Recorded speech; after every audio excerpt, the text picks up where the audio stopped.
Praise the Lord. മർക്കോസ് എഴുതിയ സുവിശേഷം 4-ാം അധ്യായം.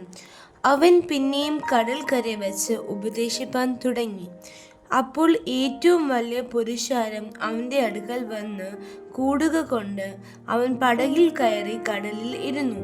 പുരുഷാരമൊക്കെയും കടലരികെ കരയിൽ ആയിരുന്നു. അവൻ ഉപമകളാൽ അവരെ പലതും ഉപദേശിച്ചു.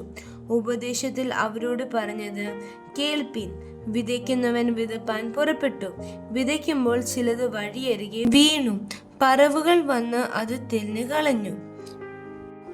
മറ്റു ചിലത് പാറസ്ഥലത്ത് ഏറെ മണ്ണില്ലാത്തിടത്തു വീണു. മണ്ണിന് താഴ്ചയില്ലായകയാൽ ക്ഷണത്തിൽ മുളച്ചു വന്നു. സൂര്യൻ ഉദിച്ചാറെ ചൂട് തട്ടി വേരില്ലായക കൊണ്ട് ഉണങ്ങിപ്പോയി. മറ്റു ചിലത് മുള്ളിനിടയിൽ വീണു. മുള്ളു മുളച്ചു വളർന്ന് അതിനെ ഞെരുക്കി കളഞ്ഞു. അത് വിളഞ്ഞതുമില്ല.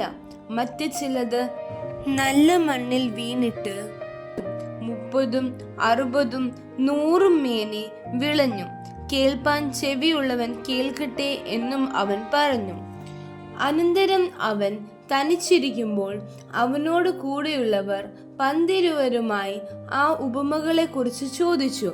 അവരോട് അവൻ പറഞ്ഞത്, ദൈവരാജ്യത്തിന്റെ മർമ്മം നിങ്ങൾക്ക് നൽകപ്പെട്ടിരിക്കുന്നു. പുറത്തുള്ളവർക്കു സകലവും ഉപമകളാൽ ലഭിക്കുന്നു. അവർ മനം തിരിയാതെയും അവരോട് ക്ഷമിക്കാതെയും ഇരിക്കത്തക്കവണ്ണം അവർ കണ്ടിട്ടും അറിയാതിരിപ്പാനും കേട്ടിട്ടും ഗ്രഹിപ്പാതിരിപ്പാനും സംഗതി വരും. പിന്നെ അവൻ അവരോട് പറഞ്ഞത്, ഈ ഉപമ ഗ്രഹിക്കുന്നില്ലയോ? പിന്നെ മറ്റു ഉപമകളൊക്കെയും എങ്ങനെ ഗ്രഹിക്കും? വിതയ്ക്കുന്നവൻ വചനം വിതയ്ക്കുന്നു. വചനം വിതച്ചിട്ട് വഴിയരികെ വീണത് കേട്ടയുടനെ സാത്താൻ വന്ന് ഹൃദയങ്ങളിൽ വിതയ്ക്കപ്പെട്ട വചനം എടുത്തു കളയുന്നതാകുന്നു. അങ്ങനെ തന്നെ പാറസ്ഥലത്ത് വിതച്ചത് വചനം കേട്ടയുടനെ സന്തോഷത്തോടെ കൈക്കൊള്ളുന്നവർ. എങ്കിലും അവർ ഉള്ളിൽ വേരില്ലാതെ ക്ഷണികന്മാർ ആകുന്നു. വചനം നിമിത്തം ഉപദ്രവമോ പീഡയോ ഉണ്ടായാൽ ക്ഷണത്തിൽ ഇടറിപ്പോകുന്നു.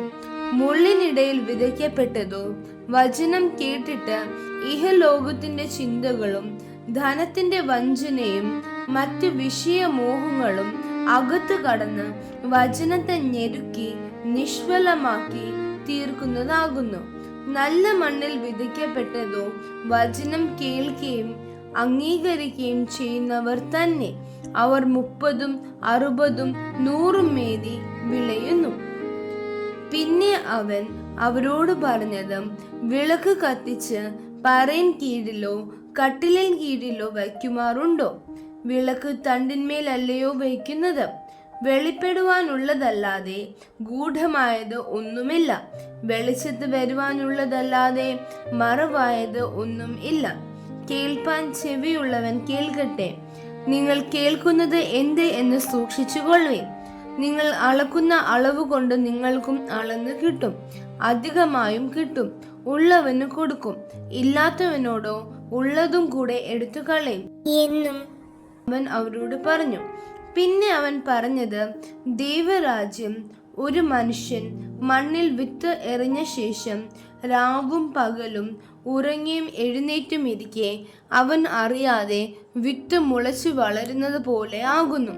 ഭൂമി സ്വയമായി മുമ്പേ ഞാറും, പിന്നെ കതിരും, പിന്നെ കതിരിൽ നിറഞ്ഞ മണിയും ഇങ്ങനെ വിളയുന്നു. ധാന്യം വിളയുമ്പോൾ കൊയ്ത്തായതുകൊണ്ട് അവൻ ഉടനെ അരിവാൾ വയ്ക്കുന്നു. പിന്നെ അവൻ പറഞ്ഞത്, ദൈവരാജ്യത്തെ എങ്ങനെ ഉപമിക്കേണ്ടു? ഏതു ഉപമയാൽ അതിനെ വർണ്ണിക്കേണ്ടു? അത് കടുകുമണിയോട് സദൃശം. അതിനെ മണ്ണിൽ വിതയ്ക്കുമ്പോൾ ഭൂമിയിലെ എല്ലാ വിത്തിലും ചെറിയത്, എങ്കിലും വിതച്ച ശേഷം വളർന്ന് സകല സസ്യങ്ങളിലും വലുതായി തീർന്ന് ആകാശത്തിലെ പക്ഷികൾ അതിൻ്റെ നിഴലിൽ വസിപ്പാൻ തക്കവണ്ണം വലുതായ കൊമ്പുകളെ വിടുന്നു. അവൻ ഇങ്ങനെ പല ഉപമകളാൽ അവർക്ക് കേൾപ്പാൻ കഴിയും പോലെ അവരോട് വചനം പറഞ്ഞു പോന്നു. ഉപമ കൂടാതെ അവരോട് ഒന്നും പറഞ്ഞതുമില്ല. തനിച്ചിരിക്കുമ്പോൾ അവന്റെ ശിഷ്യന്മാരോട് സകലവും വ്യാഖ്യാനിക്കും. അന്ന് സന്ധ്യയായപ്പോൾ നാം അക്കരയ്ക്ക് പോക എന്ന് അവൻ അവരോട് പറഞ്ഞു. അവർ പുരുഷാരത്തെ വിട്ട് താൻ പടകിൽ ഇരുന്ന പാടെ അവനെ കൊണ്ടുപോയി. മറ്റു ചെറു പടകുകളും കൂടെയുണ്ടായിരുന്നു. അപ്പോൾ വലിയ ചുഴലിക്കാറ്റുണ്ടായി. പടകിൽ തിര തള്ളി കയറുക കൊണ്ട് അത് മുങ്ങുമാറായി. അവൻ അമരത്ത് തലയണ വച്ച് ഉറങ്ങുകയായിരുന്നു. അവർ അവനെ ഉണർത്തി. ഗുരു, ഞങ്ങൾ നശിച്ചു പോകുന്നതിൽ നിനക്ക് വിചാരം ഇല്ലയോ എന്ന് പറഞ്ഞു. അവൻ എഴുന്നേറ്റ് കാറ്റിനെ ശാസിച്ചു, കടലിനോട് അനങ്ങാതിരിക്ക, അടങ്ങുക എന്ന് പറഞ്ഞു. കാറ്റ് അമർന്നു, വലിയ ശാന്തത ഉണ്ടായി. പിന്നെ അവൻ അവരോട്, നിങ്ങൾ ഇങ്ങനെ ഭീരുക്കളാകുവാൻ എന്ത്? നിങ്ങൾക്ക് ഇപ്പോഴും വിശ്വാസമില്ലയോ എന്ന് പറഞ്ഞു. അവർ വളരെ ഭയപ്പെട്ടു.